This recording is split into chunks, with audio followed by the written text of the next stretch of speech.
rain keeps coming and going, so I'll just relax and enjoy it here. It's early afternoon on my second day at this site that I've been doing quite a bit of filming on. And I was going to go out and do some pictures of the drone so you can get an idea of what that looks like. And even fly it if the weather was improving, but it just keeps raining. It'll shower will come through, and then the sun will break through, and then the cloud comes through, and rain some more, and then it just keeps cycling. I did have time to go up and cut some wood up for a fire if I get a chance, and I'm hoping to do a little bit of kayaking here and maybe a portage over into one of the lakes here. There's one portage that's over 900 meters, which is a bit much, so I don't think I'll do that, but I might go take a look at it. We'll see. The trail's supposed to be good and there's a better chance of moose there, but that's an awful long hike for me. I'm 70 now, so it's pushing it a little bit to go on with a kayak and a pack for that length of time. If I was doing it on a daily basis, I might be able to do it, or not daily, but regular basis. There's another one, portage about 150 meters. That's just a little bit north of here, and that's probably a little more reasonable. So I'll try to do that. It's about 3 kilometers to kayak over to the point where the portage is, but my intention would be then to portage in, take the drone, and try to see if I can get some pictures of wildlife. Moose would be hopeful, but I don't know. This area is supposed to have some moose, but we'll see. I'm not sure. I'll probably spend the night here and maybe tomorrow night. It's, by the way, these are chocolate covered almonds. Costco. They make excellent treats with red wine. So I highly recommend it. It's my staple on these trips for dessert. Nothing much else to say. It's just been a typical fall day, I guess. Can't complain too much. The wind isn't too strong, although there's been a couple of breezes come through when the thunderstorms pass. Or I shouldn't say thunderstorms, there's been no thunder, but the squalls, there's been brought a little wind with it. But then it passes, so right now it's pretty calm. And the wood is a little wet, so today may not be a good time to have a fire. But I think it's supposed to be sunny tomorrow. That would be the day to do some kayaking. Try to get over into that portage. Can't remember the name of it, the lake. But there's 2 different places that you can portage off this particular bay. I'm trying to think of it, but not very good at the names here, so we'll see how that turns out. Meanwhile, I'm just going to relax, wait for the rain to stop, sip a little red wine, and enjoy. Still raining, so it's coming down enough I can't get outside right now, so you can probably see there's some wet on the decks, and so I've set up the drone here so you can see that. This is a Mavic 2 Zoom. It's one of the newest, and I have the float gear on it from Canada. That's where I bought the float gear for it. If you're going to be doing any flying over the water, you really need some protection to recover. It's a DJI drone, and I have another one that I used last year, a Spark, that's for my backup. I bought this year used on through a forum, and I've been real pleased with it. It's got the skins on it, so it looks a little fancy, but otherwise it's the same drone. The camera on this one is a zoom camera, so I've got the ability to zoom in if I see a moose or something like that out there. That would be nice if I can, but it's a lot quieter, so it doesn't make as much noise, and with the zoom you don't need to get as close either, so that's an advantage. On top here I have a emergency locator beacon for it, basically, so if it goes down someplace or I lose it, I can use that to help locate it.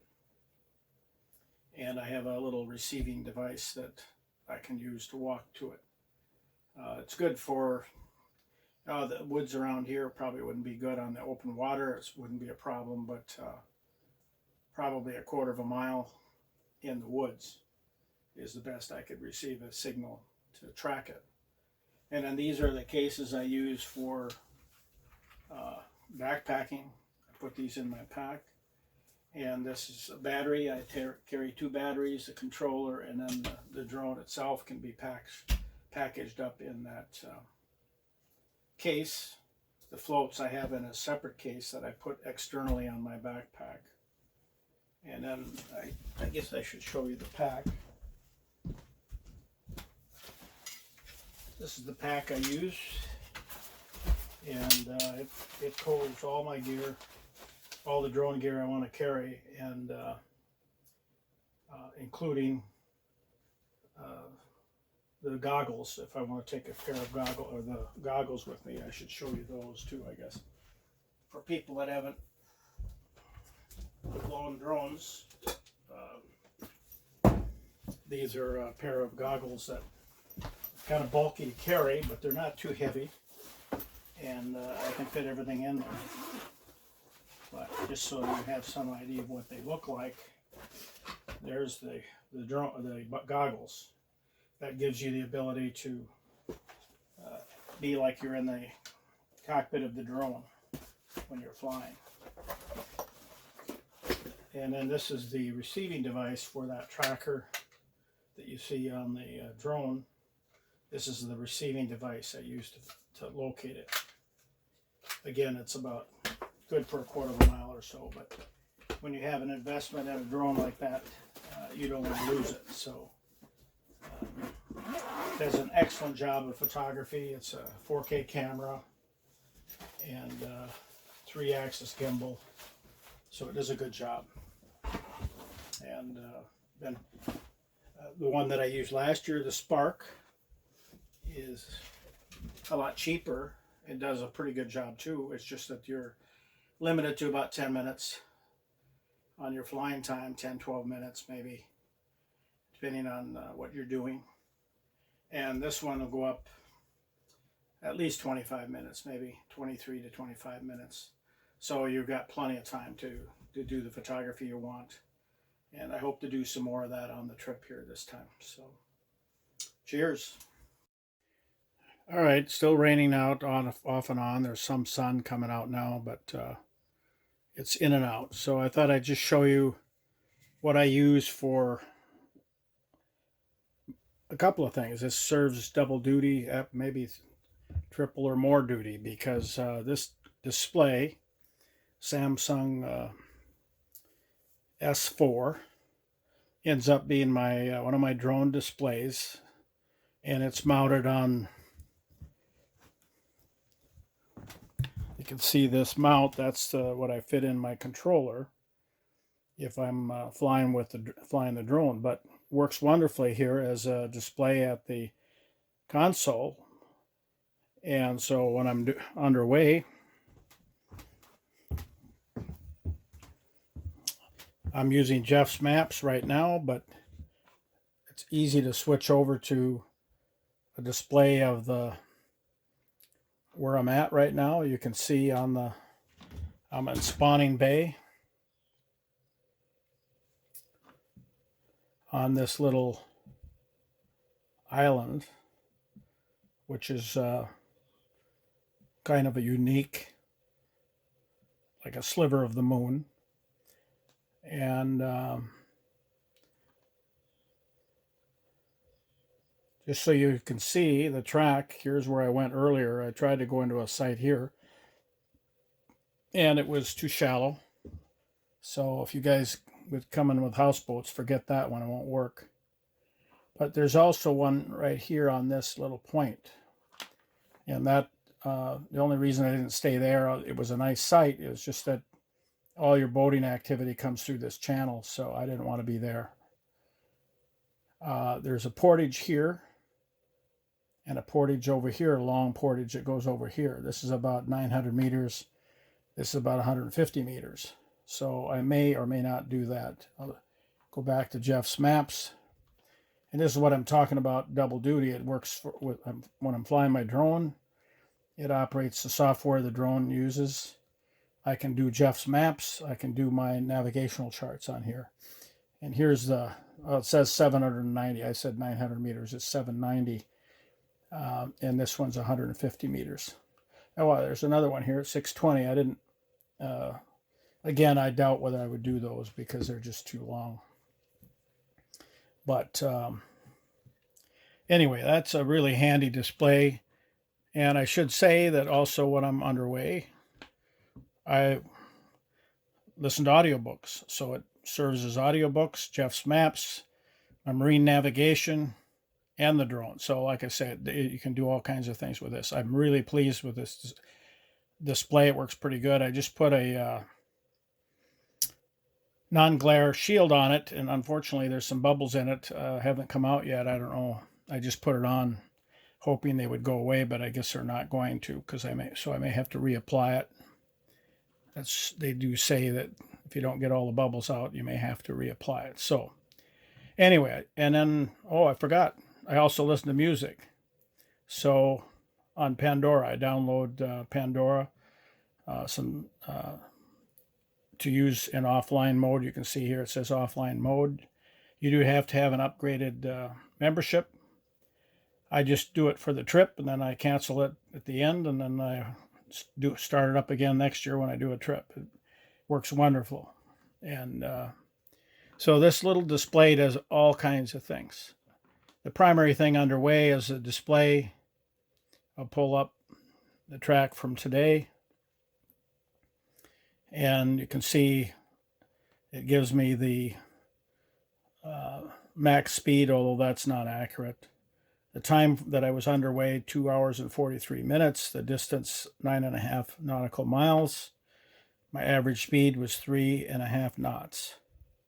So, and then you can see the track. I stayed up in here last night. Right here. Came out through there this morning. That was a good site. I wouldn't have minded spending more time there, but it was going to rain today. I thought a good day to be moving along. So I came up into here, into this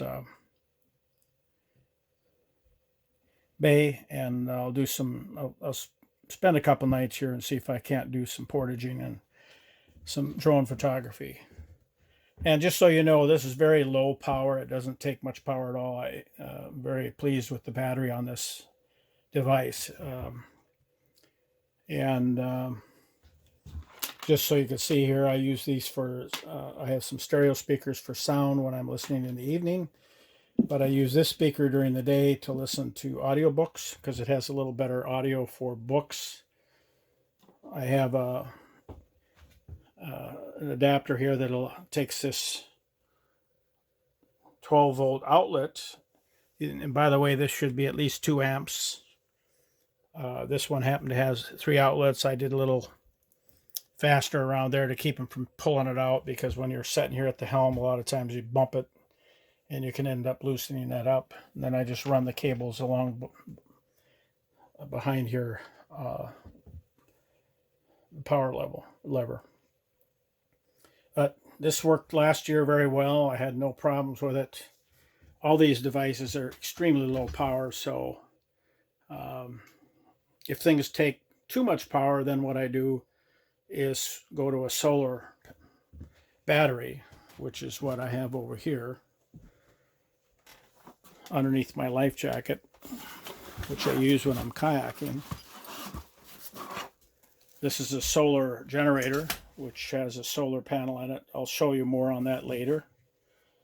But and then here's a battery pack that I could carry with me and get more battery power when I'm out in the bush. But for right now, I just use it as an additional backup. I carry quite a few power packs just for additional backup in case we have cloudy weather and I can't get the solar panel to recharge this battery. They have a 40-watt panel that goes with this battery, and some walking sticks behind that, and a little umbrella for my chair here if I'm outside in the sun and it's too hot. But I don't know if I used that last year or not. And then I use these for people that are trying to carry food and stuff in the car. I really highly recommend these banker boxes. You can get them at Walmart or any place else. They're just really handy for storing and carrying gear because they got handles, and they're compact size. They store well in the car. And I have a car. I don't have an SUV, so that's really a handy device. So I think that's for now. I should say I carry. By the way, that's I carry bedding instead of a sleeping bag. So that's a down comforter with flannel sheets. It's a little hard to make the sheets up on this bed because fitted sheets don't work because the cushions are fastened down. I also carry a lantern so that I don't use a lot of battery power when all I need is a little light to read or something. Although I'd be honest with you, I don't read with it much. It's mostly just light in the cabin here. All right, just to show you a little bit. Here's my display setup with using a Samsung S4 with DJI Go 4. The application used with the drone that you see on the pad there. Pad's used to help the drone orient itself when it comes back to land in the case of emergency. And then I'm going through a checklist here to make sure that there's nothing that's red or anything that's abnormal, and that everything is working. So then once I'm ready with that, it sees some obstructions here at 18 feet. That would be this fireplace, I'm guessing.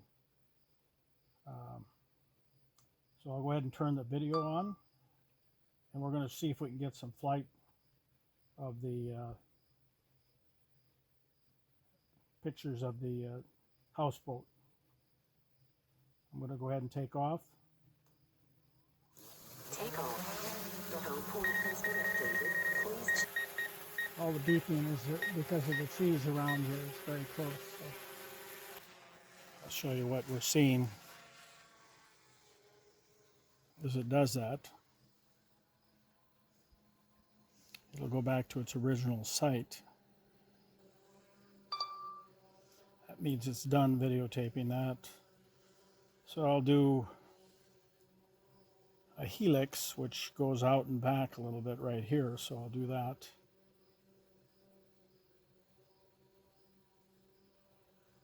Three, two, one.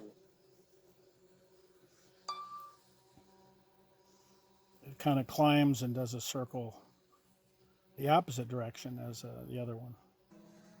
Stopped raining long enough for me to do this. All right. That means it's done. And then what it does is it flies back and returns to where it started from. And let's do a boomerang.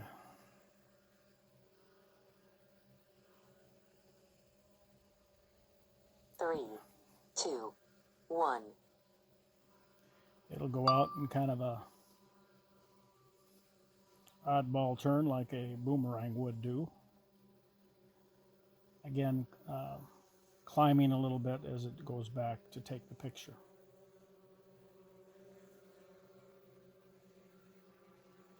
Get a good shot of that island. You can see me down there in blue and the helipad. That helipad really helps the drone find its way back. because it takes a picture of that when it climbs, and so when it comes back, it will look for that spot. All right, over here you see a return to home symbol, and the device should come back and land where we took off from. We're down to 37%, so I'm going to hit that. Slide to return home. Go home.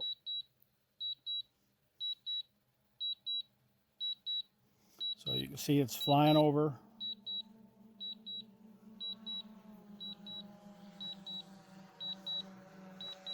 It'll come right overhead. Landing. It's oriented to the direction it took off from. And you can see it coming back to land.